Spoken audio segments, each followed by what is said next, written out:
You know how some places just disappear from the map but somehow live on as legends? Well, today, we're going to piece together the story of a Manchester record shop that now really only exists in old memories and scattered online comments.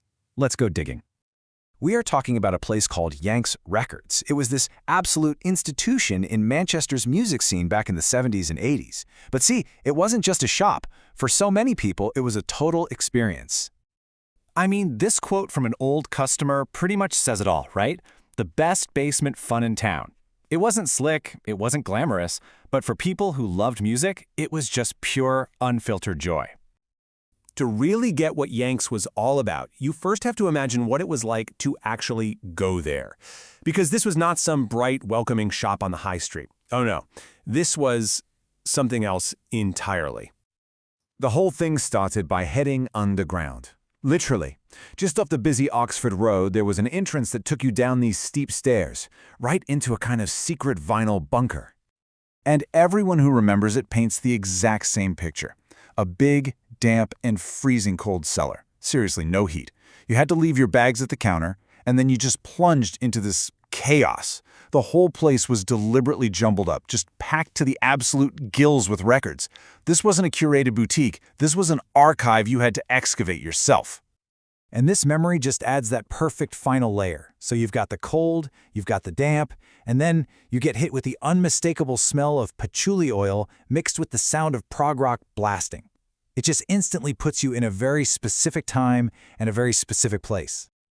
Okay, so you might be thinking, why on earth would anyone brave a cold, damp, chaotic basement?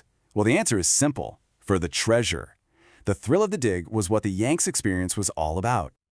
The real secret to Yankees' amazing bargains was the cutout. See, a lot of people remember the records having this weird snip or a hole punched in the corner. And no, it wasn't customs checking for drugs, like some people thought. It was actually how U.S. record companies marked LPs that were overstock, allowing shops to sell them at a massive discount. And Yanks was absolutely full of them. And when I say discount, I really mean it. Their cheapest section had records for just 29 pence. Just let that sink in for a second. This wasn't just cheap, it was basically a license to explore, to take a punt on some album you'd never even heard of. This was the hunt. You know, you could start in the bargain bin, grab 5 records for just under £1, then maybe you'd find a whole bunch of classic Funkadelic albums for like 79p each. With a bit of luck, you'd stumble on a rare promo copy. And then there was the ultimate prize, accidentally unearthing a misprinted sleeve that was actually worth a small fortune. And here it is, a perfect example of hitting that jackpot. This one customer spent what probably felt like a lot back then, almost £5, on a Bowie promo. And just a week later, he sees it listed for £200 in the NME. Can you imagine that feeling of discovery? Just incredible. But Yanks wasn't just about the records. It was about the scene, the community that built up around it. And, as it turns out, some very famous faces came through those doors. So here's a question that has been part of the Yanks legend for decades. For hundreds, maybe thousands of Manchester music fans, the answer just might be yes. The biggest rumor, the one that's followed the shop for years, is that a young, pre-Smith's Morrissey actually worked behind the counter. For so long, it was just this thing people would wonder about as they were flicking through the crates. And then, boom, confirmation, straight from the man himself in his autobiography. He says he worked the till for a few months, wrapped in a heavy overcoat because, as we now know all too well, the cellar had no heating. It's just this amazing image that completely cements Yanks' place in music history. But it wasn't only Morrissey. Here's a great story about David Johansen, the frontman of the legendary New York Dolls, being taken to Yanks while he was on tour.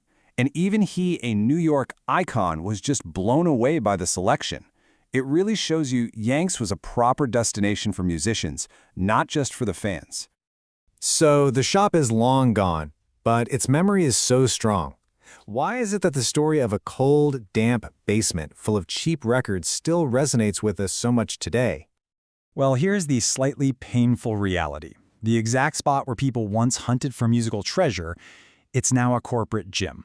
The contrast couldn't be more stark, and it kind of perfectly highlights just how much has changed. The Yanks experience was all about serendipity, right? The physical act of digging, of being part of a community. The digital experience today is often about algorithms curating things for us, and this kind of solitary instant access. Now, both have their good points, for sure, but they are just fundamentally different ways of finding music. And that's really the heart of it. Yanks represents a specific way of being a music fan, one that involved actual effort, a bit of chance, and a physical journey. It was about the thrill of the hunt, just as much as it was about the prize itself. It really leaves us with this one big question. In a world where pretty much every song ever recorded is just a click away, what part of that magic of discovery, the kind you could only find in a cold Manchester basement, have we maybe traded away for convenience? And is there any way to get some of that thrill back?